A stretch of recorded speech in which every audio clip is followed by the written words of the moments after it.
بسم اللہ الرحمن الرحیم۔ السلام علیکم یا علی العظیم مدد۔ میں خطیب اہل بیت حافظ محمد علی ورک آپ تمام احباب سے مخاطب ہوں۔ 1400 سال سے مسلمان اس بحث میں الجھے ہیں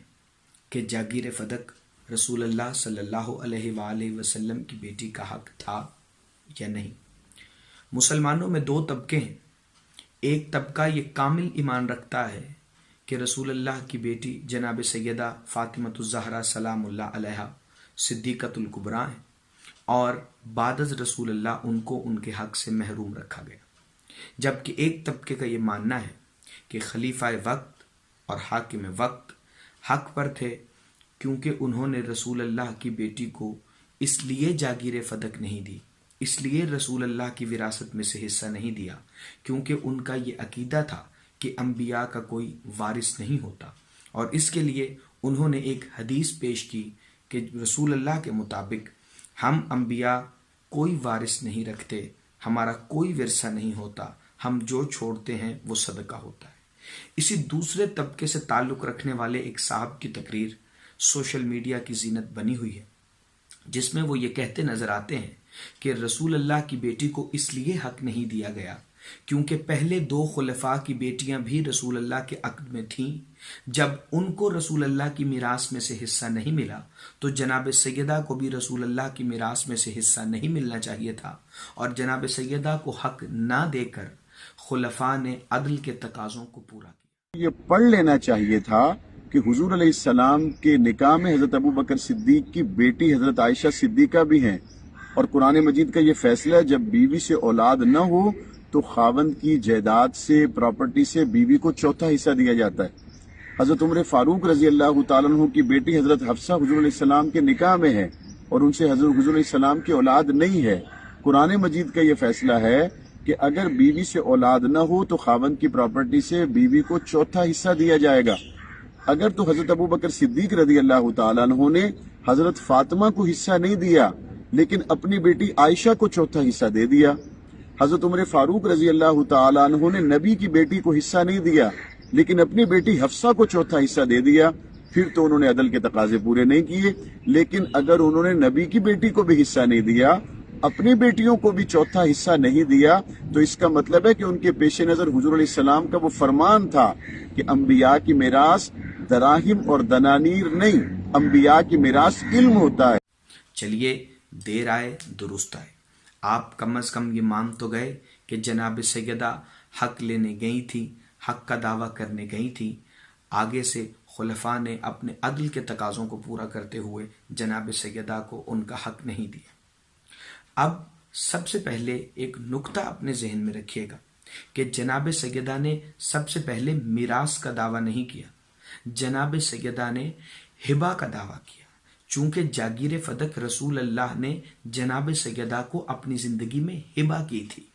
ہبہ اگر آسان لفظوں میں کہوں تو جناب سیدہ کو بطور تحفہ رسول اللہ نے عطا کی تھی،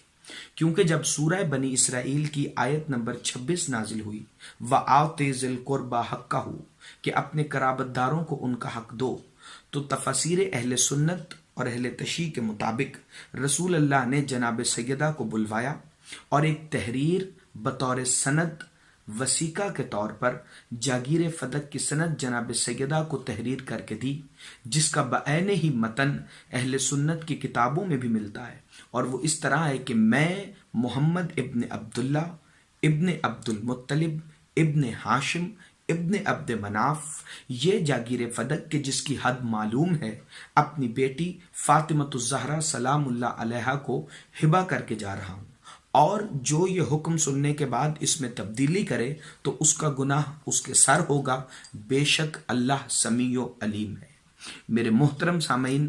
رسول اللہ نے جاگیر فدق ہبہ کی، جناب سیدہ رسول اللہ کی زندگی میں بھی جاگیر فدق کی آمدنی کو غرباء میں تقسیم کرتی رہی، مساکین میں تقسیم کرتی رہی، اور مولا علی اور جناب سیدہ جاگیر فدق کے متولی کے طور پر جاگیر فدق کے جو ہبہ نامہ رسول اللہ صلی اللہ علیہ وآلہ وسلم نے ان کو دیا تھا، اس کے وہ مالک بھی ہیں، اس کے وہ وارث بھی ہیں۔ اب 11 ہجری میں جب رسول اللہ صلی اللہ علیہ وآلہ وسلم دنیا سے پردہ کرتے ہیں تو خلیفہ وقت جناب سیدہ کے ملازمین کو جاگیر فدق سے بے دخل کر کے اسے سرکاری تحویل میں لے لیتے اور یہ دعویٰ کرتے ہیں کہ اس سے مسلمانوں کی رفاع عامہ کا کام کیا جائے۔ چونکہ سب جانتے ہیں کہ مولا علی اور جناب سیدہ نے کبھی اپنے لیے کچھ نہیں رکھا، جاگیر فدق کی جو آمدنی آتی تھی اسے وہ غریب مسلمانوں اور مومنین میں تقسیم کرتے تھے۔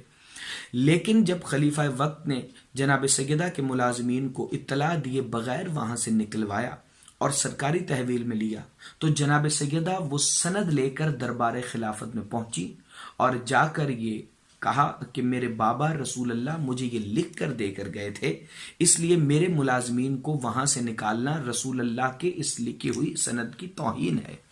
اس وقت حاکم وقت نے یہ کہا کہ ہم نے رسول اللہ صلی اللہ علیہ وآلہ وسلم سے یہ سنا ہے کہ انبیاء کی کوئی میراث نہیں ہوتی۔ تو جناب سیدہ نے کہا کہ اگر تم ہبہ نامے کو قبول نہیں کرتے تو میراث کے طور پر بھی فدق میرا حق ہے۔ اس پر انہوں نے کہا کہ رسول کی کوئی میراث نہیں ہوتی، انبیاء کا کوئی وارث نہیں ہوتا۔ اس پر جناب سیدہ سلام اللہ علیہا نے یہ فرمایا، کیا تم بھول گئے کہ میرے بابا یہ کہہ کر گئے تھے کہ حدیث وہی ٹھیک ہوتی ہے جو قرآن سے تصادم نہ کرے، اور قرآن کے مطابق تو انبیاء کے وارث ہیں۔ میں اس موقع پر قرآن سے وہی 2 آیات پڑھنا چاہتا ہوں جو شہزادی کونین مادر حسنین نے دربار خلافت میں پڑھی۔ جناب سیدہ نے سورہ مریم سے 6 آیت تلاوت کرتے ہوئے کہا، یاری سنی و یاری سمن آل یعقوب۔ وہ وقت یاد کرو کہ جب خود جناب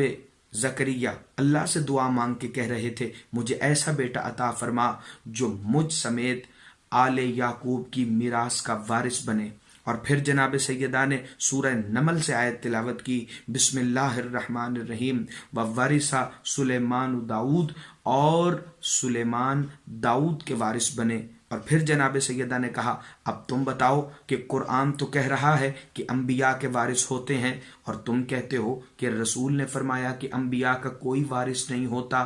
تو رسول اللہ کی بیٹی نے اس موقع پر یہ عظیم الشان جملہ ارشاد فرمایا کہ یہ حدیث جو خلیفہ وقت سنا رہا ہے وہ نہ تو رسول اللہ نے مسجد میں ارشاد فرمائی، نہ تو رسول اللہ نے گھر میں ارشاد فرمائی، جس کے بعد دربار خلافت میں مکمل سناٹا تھا اور کسی کے پاس رسول اللہ کی بیٹی کے دلائل کا کوئی جواب نہیں تھا۔ اس کے باوجود جب وہ جناب سیدہ کو جاگیر فدق واپس کرنے پر راضی نہ ہوئے تو رسول اللہ کی بیٹی نے مولا علی کو بطور گواہ بلایا۔ وہ مولا علی جن کے لیے رسول اللہ نے کہا ہے کہ علی باب مدینۃ العلم ہے، یعنی اگر آپ کے مطابق انبیاء کا ورثہ صرف علم بھی ہے تو سب سے بڑے نبی کے علم کے وارث ہیں امیر المومنین علی ابن ابی طالب علیہ الصلوۃ والسلام۔ مولا علی کی گواہی کو یہ کہہ کر جھٹلا دیا گیا کہ بیوی کے حق میں شوہر کی گواہی قبول نہیں ہوتی،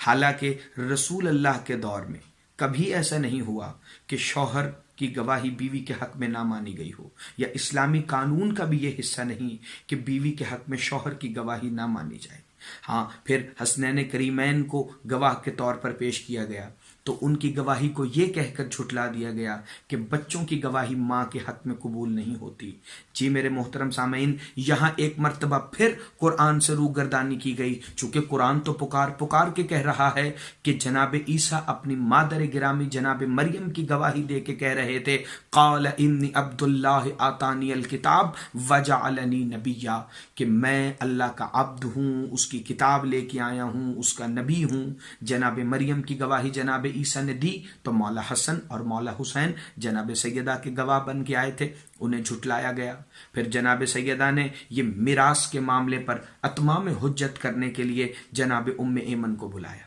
کنیزیں اور بھی تھیں، لیکن کیوں جناب ام ایمن کو گواہی کے لیے بلایا گیا؟ یہیں سے سارا معاملہ حل ہوتا دکھائی دے گا۔ مقدمہ فدق کے بہت سارے پہلو ہیں، آپ جس پر بھی اعتراض کریں گے ہم اس کا جواب دینے کا حق بھی رکھتے ہیں، اس کی صلاحیت بھی رکھتے ہیں، اور جناب سیدہ اور محمد و آل محمد علیہ الصلوۃ والسلام کی عطا سے اس کی جواب دینے کی مکمل قوت بھی رکھتے ہیں۔